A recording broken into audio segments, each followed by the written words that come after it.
नमस्कार। मौसम हर वक्त करवट बदलते रहता है और इस बदलते वक्त के साथ आती हैं ढेर सारी बीमारियां, जैसे सर्दी, जुकाम, बुखार या फिर इन्फेक्शन। क्या आपने कभी सोचा है कि बदलते वक्त के साथ ही इतनी बीमारियां क्यों होती हैं?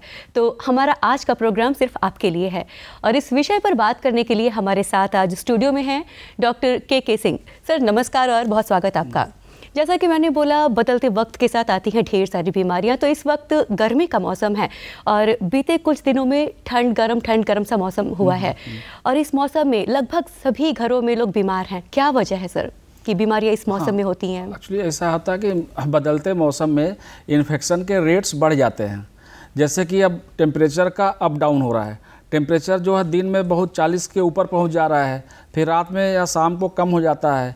और कुछ घरों में या जगह पर जहाँ पर कूलर एसी है तो वहाँ पर वो लोग डायरेक्ट जो है उससे निकल के बाहर चले जाते हैं। तो जो आपने बोला कि जो सर्दी जुकाम, तो बदलते मौसम में सर्दी जुकाम या बुखार की बीमारी जो है कुछ ज़्यादा इस वजह से बढ़ जाती है कि जो टेम्परेचर का वेरिएशन होता है, इसमें इन्फेक्शन या वायरल चीज़ें का ज़्यादा प्रकोप हो जाता है। उसी तरह से बदलते मौसम में लोग बाहर जा रहे हैं, निकल रहे हैं, कुछ खान पान में अनियमितताएँ बरत रहे हैं, पानी उनको जो है शुद्ध मिल रहा है कि नहीं मिल रहा है इसका ध्यान नहीं देते हैं, वो पानी पी लेते हैं, तो उससे भी पेट की बीमारी भी बढ़ जाती है। डिहाइड्रेशन जैसी बीमारियां आमतौर पर हर घर में देखने को मिल रही हैं। इसके लिए क्या उपाय किया जाए? डिहाइड्रेशन, पहले तो हम बता दें कि डिहाइड्रेशन जो आपने पूछा बहुत इंपॉर्टेंट चीज़ है। जैसे कि आपको डायरिया हो जाए या लूज मोशन हो जाए या उल्टी हो जाती है, तो ऐसे में पानी की कमी हो जाती है। तो इसका उपाय तो ये है कि घर में जो भी लोग हैं, नमक, नींबू, चीनी या ORS का प्रिपरेशन आजकल मार्केट में ऐसे भी अवेलेबल, रेडीमेड अवेलेबल है सब जगह पर। तो ORS का जो प्रिपरेशन होता है उसको घोल करके सर्टेन अमाउंट डाल करके पानी में उसको बराबर पीते रहें, जिससे कि डिहाइड्रेशन न होना चाहिए। डिहाइड्रेशन कैसे मालूम होगा कि है कि नहीं है, ये बहुत इंपॉर्टेंट है। जैसे आपको डायरिया हुआ तो अगर आपको यूरिन पास हो रहा है ठीक से तो समझो कि डिहाइड्रेशन नहीं है। अगर पहले होगा कि आपको यूरिन पास होना कम हो जाएगा, आपको मोशन तो होगा, लूज मोशन होगा, लेकिन यूरिन मरीज आता बताता है कि सब हमको यूरिन जो है सुबह से नहीं हुआ, दोपहर से मोशन हो रहा है, इसका मतलब आपको डिहाइड्रेशन हो गया। किडनी को पानी नहीं जा रही है क्योंकि पानी की कमी हो गई। जब किडनी को पानी जाएगा नहीं तो पेशाब बनेगा ही नहीं, यूरिन पास ही नहीं होगा, तो आपको डिहाइड्रेशन हो गया। इसको मैनेज करने के लिए जो आपने पूछा है कि घर में पानी बराबर लेते रहें और ORS का घोल बना करके लेते रहें। अगर उससे नहीं कंट्रोल होता है तब अपने किसी भी निजी चिकित्सक के पास या जो भी CHC PHC है वहाँ पर जाके तुरंत मिलें। सर इसी से जुड़ा हुआ एक सवाल और मेरा है कि गर्मी ज़्यादा होने की वजह से लोग ठंडा पानी पीते हैं, कोल्ड ड्रिंक्स वगैरह हो गए, तो ये सब कितने हानिकारक है, कितने लाभदायक? देखिए, आपने जो पूछा है ये तो बहुत इंपॉर्टेंट क्वेश्चन है। हर आदमी जो है ठंडा पीना चाहता है या ठंडा पानी पीना चाहता है। ठंडा पानी हमेशा पेट के लिए और हेल्थ के लिए हानिकारक होता है। इसलिए कि अब यहाँ से मोटा मोटी तौर पर आपको बता दें कि मेरे बॉडी का जो टेम्परेचर होता है वो 37 डिग्री होता है और कोल्ड वाटर का टेम्परेचर काफ़ी कम उससे हो गया, तो बॉडी को या पेट को उसको एडजस्ट करने में समय लगता है।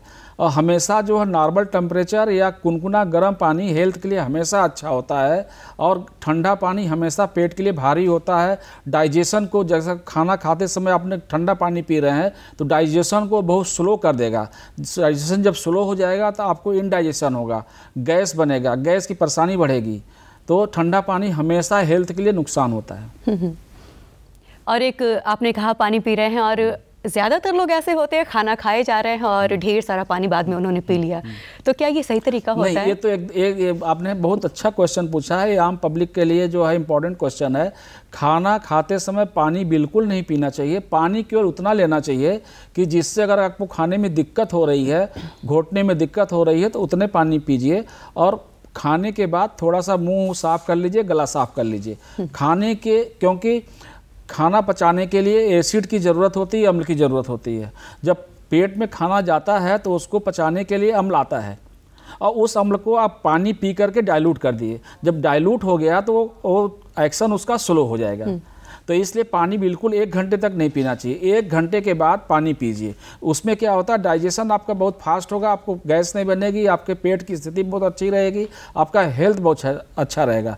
तो हमेशा बताया जाता है, आयुर्वेद में भी बताया जाता है और कि पानी हमेशा खाने के 1 घंटे बाद पीना चाहिए।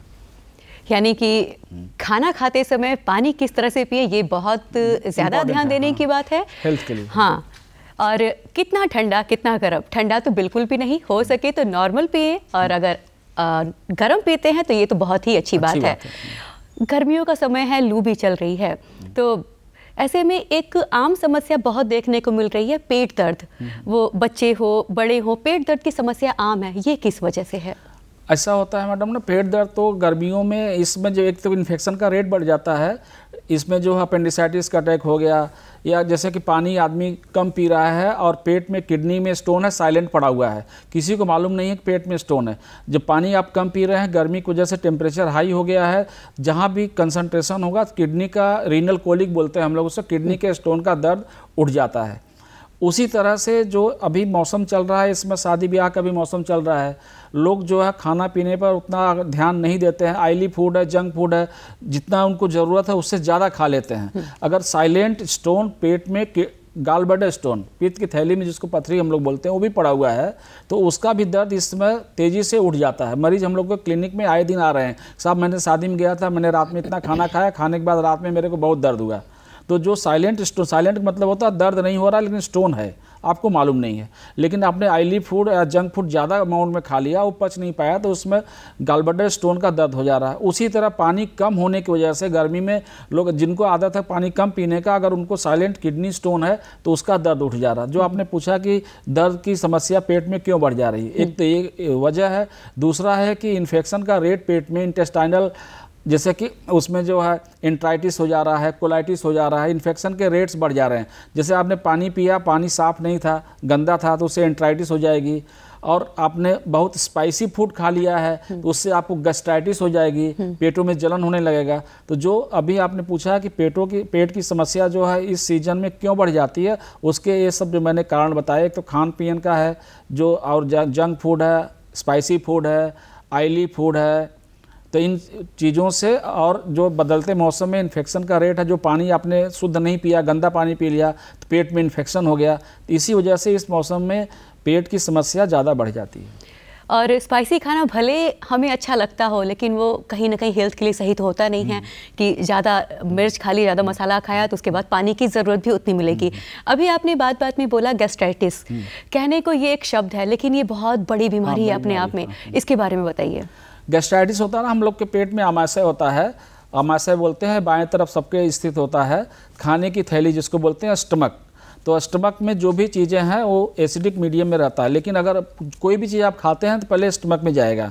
अगर जैसे आपने बहुत स्पाइसी फूड खाया, जैसे कभी भी मिर्चा आप यहाँ रगड़ देंगे तो आपको जो है जलन होने लगेगी, उस तरह से एक्सेस मिर्चा अगर आप खाते हैं तो पेट में वो कहीं न कहीं जा कर के घाव कर देगा, और जब घाव हो जाता है कहीं कहीं पेट में तो उसमें इन्फ्लेमेशन और सूजन हो जाती है, उसी को हम लोग गैस्ट्राइटिस बोलते हैं।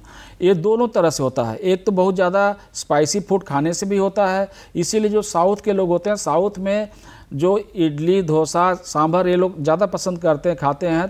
जो गैस्ट्राइटिस की समस्या है नॉर्दर्न इंडिया से साउथ इंडिया में ज़्यादा है, और हम लोग भी जो है उसको खा रहे हैं, और मौसम में शादी ब्याह में ज़्यादा स्पाइसी फूड बन रहे हैं, तो खाने से हम लोगों में गैस्ट्राइटिस की समस्या अभी बढ़ी है। गैस्ट्राइटिस में होता क्या है कि पेट के ऊपरी भाग में मरीज को दर्द होता है बहुत तेज़, उसमें उल्टी भी हो सकती है, उल्टी नहीं भी हो सकती है, लेकिन अधिकतर उल्टी होती है, लेकिन पेट में कभी कभी बहुत सीवियर पेन होता है, पेट के बाएं भाग में दर्द होता है।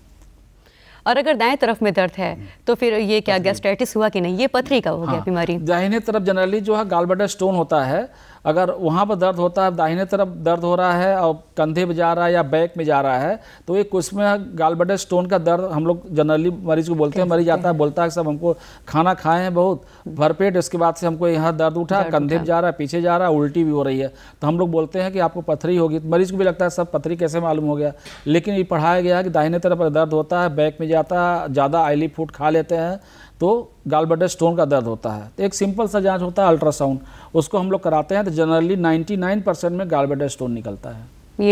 ये तय है कि गॉलब्लैडर स्टोन ही होता है? 99%। जी हम लोग बात कर रहे थे गैस्ट्राइटिस की, तो सर आपने जो कारण बताया, अब इसके उपाय थोड़े बताएं कि एक ऐसी भाषा में कि हमारे दर्शक समझ सकें।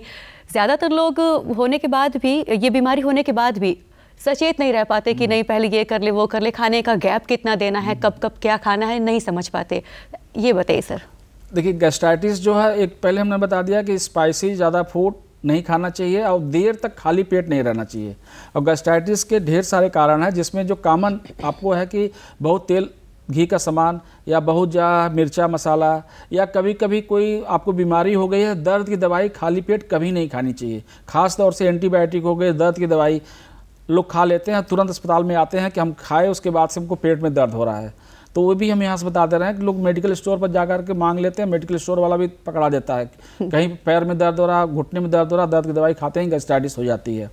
तो सबसे सिंपल है कि हम लोग पहले अपने खाने पीने पर ध्यान दें, स्पाइसी फूड ना खाएं और जितनी हमारी ज़रूरत है उतना ही खाएं। कितना भी अच्छा खाना टेस्टी बना हो उसको एक्सेस ना खाएं, जितना हमको शरीर की रिक्वायरमेंट है उतना ही खाएं।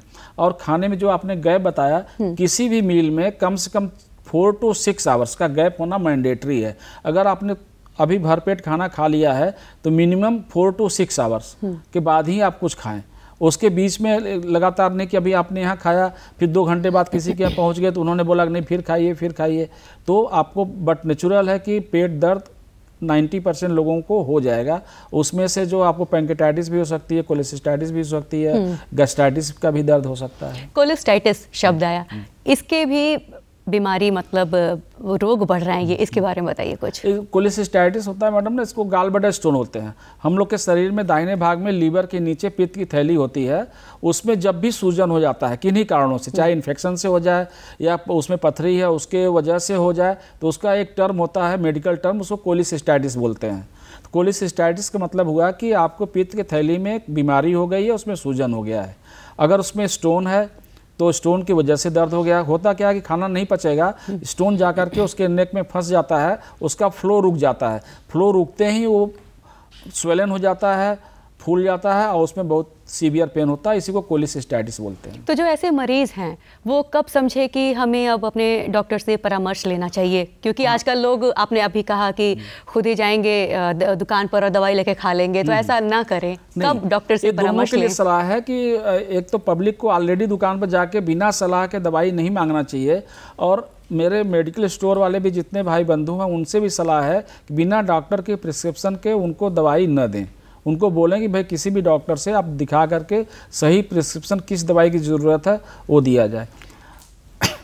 पैनक्रिएटाइटिस, इसके बारे में बताइए, ये बीमारी क्या है? हाँ, पैंक्रेटाइटिस जो हम लोग पढ़ते थे आज के 30-35 साल पहले, तो पैंक्रेटाइटिस हम लोगों को बहुत कम सुनने को मिलता था कि किसी को पैंक्रेटाइटिस हुआ है। पैंक्रेटाइटिस ऑलरेडी एक ग्रंथि होती है पैंक्रियाज, जो कि हमारे आमाशय के पीछे होता है, रीढ़ के हड्डी के ऊपर आमाशय के पीछे एक ग्रंथि होती है पैंक्रियाज। पैंक्रियाज का हमारे शरीर में बहुत बड़ा रोल होता है। जो इसे हम बोलते हैं ना, इनको शुगर हो गया, इनको डायबिटीज़ हो गया, इनको ये हो गया, तो पैंक्रियाज हमारे सारे सिस्टम को, पाचन क्रिया को पैंक्रियाज जो कंट्रोल करता है। इंसुलिन का भी उसी में सिक्रेशन होता है। जब पैंक्रियाज बीमार होता है उसी से लोगों को डायबिटीज़ होता है। डायबिटीज़ पूरे वर्ल्ड में या इंडिया में जो भी समस्या है पैंक्रियाज की वजह से है। तो ये बताना चाहते हैं कि पैंक्रियाज एक ग्रंथि होती है जो आमाशय के पीछे होती है, जिसका काम पाचन क्रिया में होता है। अगर उसमें भी सूजन हो गया किन्हीं कारणों से तो उसको पैंक्रेटाइटिस बोलते हैं। और पैंक्रेटाइटिस होता कैसे है? 2 तरह का होता है, एक एल्कोहलिक, एक नॉन एल्कोहलिक। एल्कोहलिक का मतलब होता है जो लोग दारू या शराब या एल्कोहल का ज़्यादा सेवन करते हैं, खाली पेट ज़्यादा पी लिए, तो उनके में ये ज़्यादा होता है, उसमें जा कर के लग जाता है और सूजन कर देता है, तो पैंक्रेटाइटिस होती है। अब कुछ लोग नहीं पीते, उनको भी होता है, तो उनके में होता है कभी कभी गॉल ब्लैडर स्टोन है, वो सरक करके पैंक्रियाज के नली में जाके फंस गया, दोनों अगल बगल नली होती हैं, या कोई खाली पेट दवाई खा लिया, वो अल्सर हुआ, वो जा कर के वहाँ पर लग गया, दर्द की दवाई खा लिया, या एक्सेस खाना, ऑयली या जंक फूड ज़्यादा खा लेने से भी पैंक्रेटाइटिस होता है। तो दर्शकों, आपने देखा कि किस तरह से हम अपनी जीवन शैली को बदल के अपना स्वास्थ्य बेहतर कर सकते हैं, अपना जीवन अच्छा बना सकते हैं। डॉक्टर साहब, आप हमारे स्टूडियो में इतनी अच्छी जानकारी हमसे साझा की, इसके लिए आपका बहुत बहुत धन्यवाद। आप अनुमति दीजिए, नमस्कार।